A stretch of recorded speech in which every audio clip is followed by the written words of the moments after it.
स्वागत है आपका अपने चैनल आज क्लास में। आज की इस वीडियो में रसायन शास्त्र के काफी महत्वपूर्ण पाठ कार्बन एवं उसके यौगिक के सभी महत्वपूर्ण ऑब्जेक्टिव प्रश्न हम आपको बताएंगे। जितना भी हम आपको ऑब्जेक्टिव प्रश्न बताएंगे वो आपके बोर्ड परीक्षा के लिए काफी महत्वपूर्ण रहेगा, तो एक भी प्रश्न आप लोग स्किप मत कीजिएगा। वीडियो को प्लीज आप लोग शुरू से लेके अंत तक देखिएगा और इसमें से जो भी प्रश्न आपको याद ना हो तो प्लीज आप लोग उसे नोटबुक पे लिख के जरूर याद कर लीजिएगा। चैनल को अभी तक आप सब्सक्राइब नहीं किए हैं तो चैनल को सब्सक्राइब कर लीजिएगा और सब्सक्राइब करने के बाद एक बेल आइकन आता है तो बेल आइकन को दबा के ऑल पे कर लीजिएगा, ताकि जब भी लाइव क्लास हो तो आपके पास नोटिफिकेशन पहुंचता रहे। तो आइए शुरू करते हैं पहले नंबर प्रश्न से। तो पहला नंबर प्रश्न है कि कार्बन और हाइड्रोजन के संयोग से क्या बनता है। ए ऑप्शन है आयनिक यौगिक, बी ऑप्शन है हाइड्रोकार्बन, सी ऑप्शन है हैलोजन, डी ऑप्शन है अम्लराज। काफी महत्वपूर्ण प्रश्न है ये आपके बोर्ड परीक्षा के लिए। यहाँ पे आपको बताना है कि कार्बन और हाइड्रोजन के संयोग से क्या बनता है। तो हाइड्रोकार्बन बनता है, इसे आपको याद रखना है। यहाँ पे बी ऑप्शन बिल्कुल ही सही हो जाएगा। ये देखते हैं अगला प्रश्न दो नंबर प्रश्न है कि हीरा और ग्रेफाइट किसका अपरूप होता है। ए ऑप्शन है सोना का, बी ऑप्शन है चांदी का, सी ऑप्शन है कार्बन का, डी ऑप्शन है लोहा का। 2 नंबर भी प्रश्न काफी महत्वपूर्ण है। यहाँ पे आपको बताना है कि हीरा और ग्रेफाइट किसका अपरूप होता है। तो ये कार्बन का अपरूप होता है, इसे आपको याद रखना है। यहाँ पे सी ऑप्शन बिल्कुल ही सही हो जाएगा। और जो कार्बन होता है ये अधातु होता है, तो इसे भी साथ में आप लोग याद रखिएगा। ये देखते हैं अगला प्रश्न 3 नंबर प्रश्न है कि सरलतम हाइड्रोकार्बन कौन सा है। ए ऑप्शन है मीथेन, बी ऑप्शन है इथेन, सी ऑप्शन है प्रोपेन, डी ऑप्शन है ब्यूटेन। तो इसमें से आपको बताना है कि सरलतम हाइड्रोकार्बन इसमें से कौन सा है। तो मीथेन जो होता है ये सरलतम हाइड्रोकार्बन होता है, इसे आपको याद रखना है। यहाँ पे ए ऑप्शन बिल्कुल ही सही हो जाएगा। ये देखते हैं अगला प्रश्न 4 नंबर प्रश्न है कि वायुमंडल में CO2 गैस कितने प्रतिशत पाया जाता है। ए ऑप्शन है 0.02%, बी ऑप्शन है 0.03%, सी ऑप्शन है 0.003%, डी ऑप्शन है 0.04%। काफी महत्वपूर्ण प्रश्न है ये आपके बोर्ड परीक्षा के लिए। यहाँ पे आपको बताना है कि वायुमंडल में CO2 गैस यानी कार्बन डाइऑक्साइड गैस की मात्रा कितनी पाई जाती है। तो 0.03% पाई जाती है, इसे आपको याद रखना है। यहाँ पे बी ऑप्शन बिल्कुल ही सही हो जाएगा। और वायुमंडल में ऑक्सीजन कितना प्रतिशत पाया जाता है। तो लगभग 21% पाया जाता है, तो ये भी साथ में आपको याद रखना है। ये देखते हैं अगला प्रश्न 5 नंबर प्रश्न है कि कार्बन का परमाणु संख्या कितना होता है। ए ऑप्शन है 6, बी ऑप्शन है 8, सी ऑप्शन है 5, डी ऑप्शन है 4। 5 नंबर भी प्रश्न काफी महत्वपूर्ण है। यहाँ पे आपको बताना है कि कार्बन का परमाणु संख्या कितना होता है। तो कार्बन का परमाणु संख्या 6 होता है, इसे आपको याद रखना है। यहाँ पे ए ऑप्शन बिल्कुल ही सही हो जाएगा। काफी महत्वपूर्ण प्रश्न है, तो एक भी प्रश्न आप लोग स्किप मत कीजिएगा। वीडियो को प्लीज आप लोग शुरू से लेके अंत तक देखिएगा और इसमें से जो भी प्रश्न आपको याद ना हो तो प्लीज आप लोग उसे नोटबुक पे लिख के जरूर याद कर लीजिएगा। वीडियो को लाइक नहीं किए तो प्लीज आप लोग वीडियो को लाइक भी कर दीजिएगा। ये देखते हैं अगला प्रश्न 6 नंबर प्रश्न है कि सबसे कठोर प्राकृतिक पदार्थ कौन सा है। ए ऑप्शन है हीरा, बी ऑप्शन है सोना, सी ऑप्शन है लोहा, डी ऑप्शन है पित्तल। 6 नंबर भी प्रश्न काफी महत्वपूर्ण है। यहाँ पे आपको बताना है कि सबसे कठोर प्राकृतिक पदार्थ कौन सा है। तो जो हीरा होता है ये सबसे कठोर होता है, इसे आपको याद रखना है। यहाँ पे ए ऑप्शन बिल्कुल ही सही हो जाएगा। और जो हीरा होता है ये अधातु होता है, तो इसे भी साथ में आपको याद रखना है। आइए देखते हैं अगला प्रश्न 7 नंबर प्रश्न है कि कार्बन है। ए ऑप्शन है धातु, बी ऑप्शन है अधातु, सी ऑप्शन है उपधातु, डी ऑप्शन है मिश्र धातु। 7 नंबर भी प्रश्न काफी महत्वपूर्ण है। यहाँ पे आपको बताना है कि कार्बन है, तो कार्बन क्या है। तो कार्बन एक अधातु है, इसे आपको याद रखना है। यहाँ पे बी ऑप्शन बिल्कुल ही सही हो जाएगा। ये देखते हैं अगला प्रश्न 8 नंबर प्रश्न है कि ग्लूकोज में कार्बन के कितने परमाणु होते हैं, ये भी काफी महत्वपूर्ण प्रश्न है। ए ऑप्शन है 6, बी ऑप्शन है 9, सी ऑप्शन है 7, डी ऑप्शन है 12। तो यहाँ पे आपको बताना है कि ग्लूकोज में कार्बन के कितने परमाणु होते हैं। तो सबसे पहले आपको ग्लूकोज का यहाँ पे रासायनिक सूत्र पता होना चाहिए। तो ग्लूकोज का रासायनिक सूत्र होता है C6H12 और यहाँ पे O6 होता है, इसे आपको याद रखना है। तो यहाँ पे पूछा गया है कि ग्लूकोज में कार्बन के कितने परमाणु होते हैं। तो यहाँ पे देखिए कार्बन के कितने परमाणु हैं, 6 हैं, तो इसे आपको याद रखना है। यहाँ पे ए ऑप्शन बिल्कुल ही सही हो जाएगा। अगर इसी प्रश्न में पूछता है कि ग्लूकोज में हाइड्रोजन के कितने परमाणु होते हैं, तो हाइड्रोजन के 12 परमाणु होते हैं, इसे आपको याद रखना है।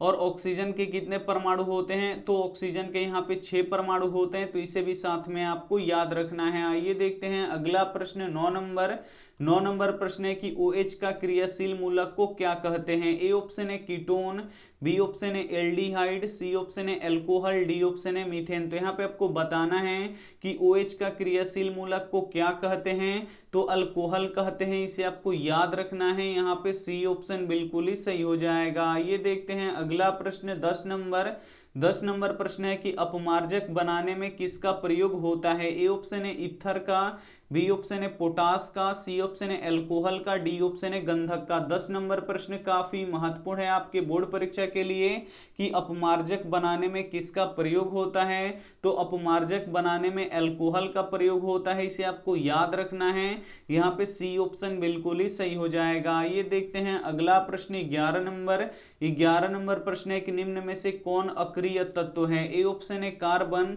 बी ऑप्शन है हीलियम, सी ऑप्शन है सोना, डी ऑप्शन है हाइड्रोजन। 11 नंबर भी प्रश्न काफी महत्वपूर्ण है। यहाँ पे आपको बताना है कि निम्न में से कौन अक्रिय तत्व है। तो जो हीलियम होता है ये एक अक्रिय तत्व होता है, इसे आपको याद रखना है। यहाँ पे बी ऑप्शन बिल्कुल ही सही हो जाएगा। ये देखते हैं अगला प्रश्न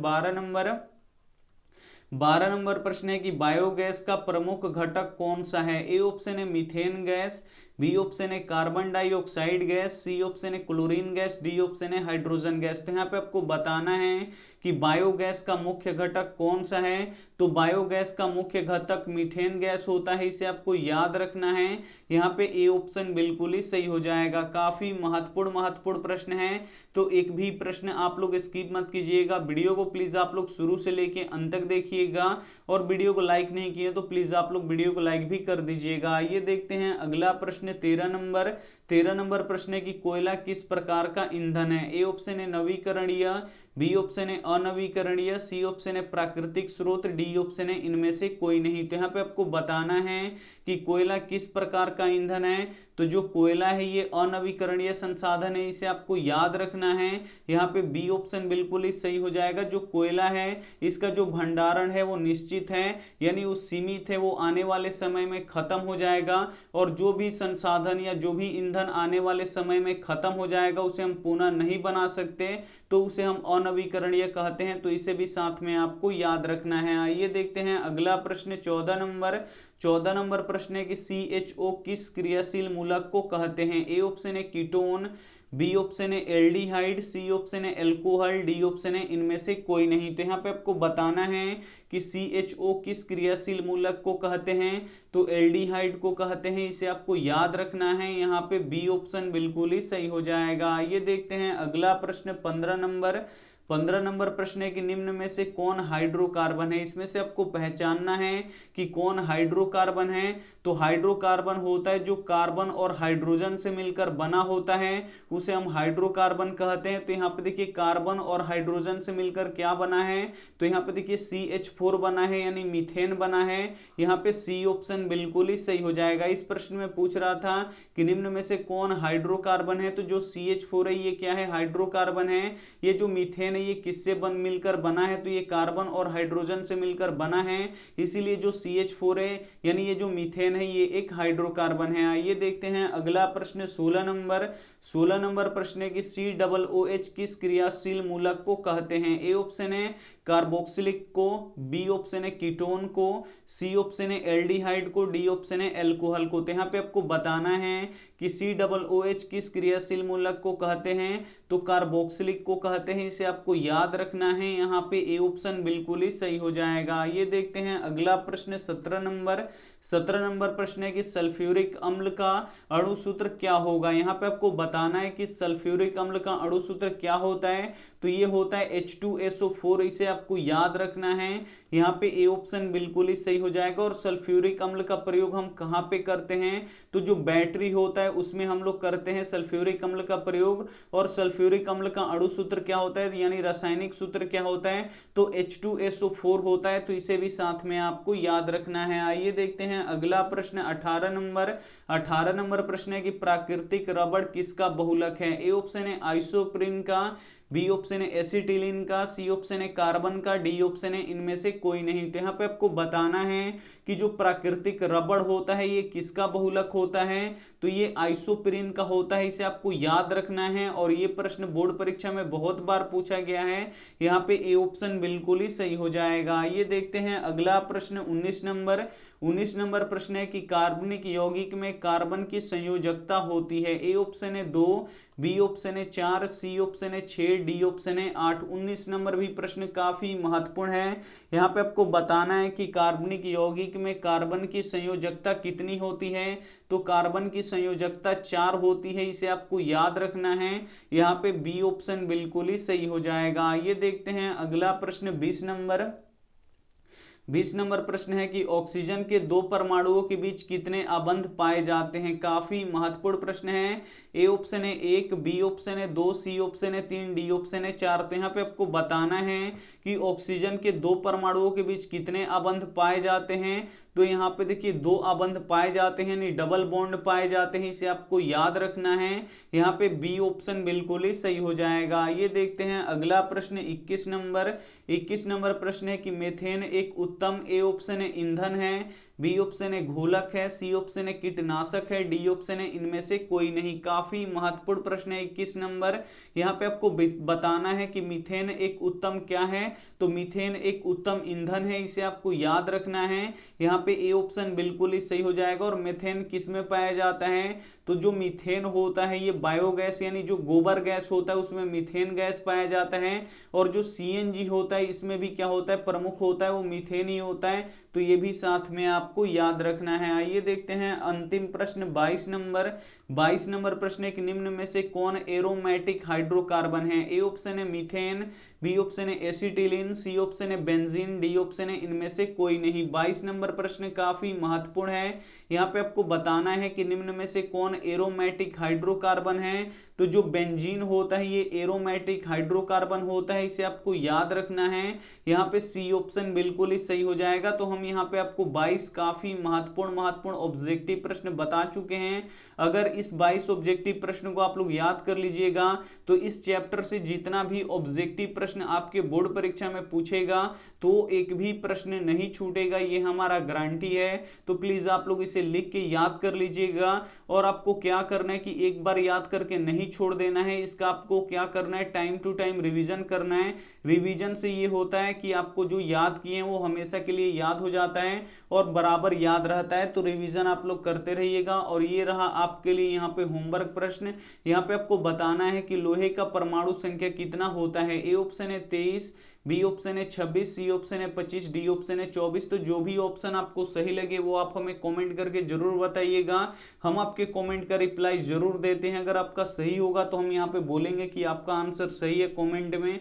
वीडियो को लाइक नहीं किए तो प्लीज आप लोग वीडियो को लाइक कीजिएगा, अपने दोस्तों के पास इस वीडियो को जरूर शेयर कीजिएगा। और चैनल को सब्सक्राइब नहीं किए तो चैनल को सब्सक्राइब कर लीजिएगा, साथ में बेल आइकन को ऑल पे दबा लीजिएगा ताकि जब भी लाइव क्लास हो तो आपके पास नोटिफिकेशन पहुंचता रहे।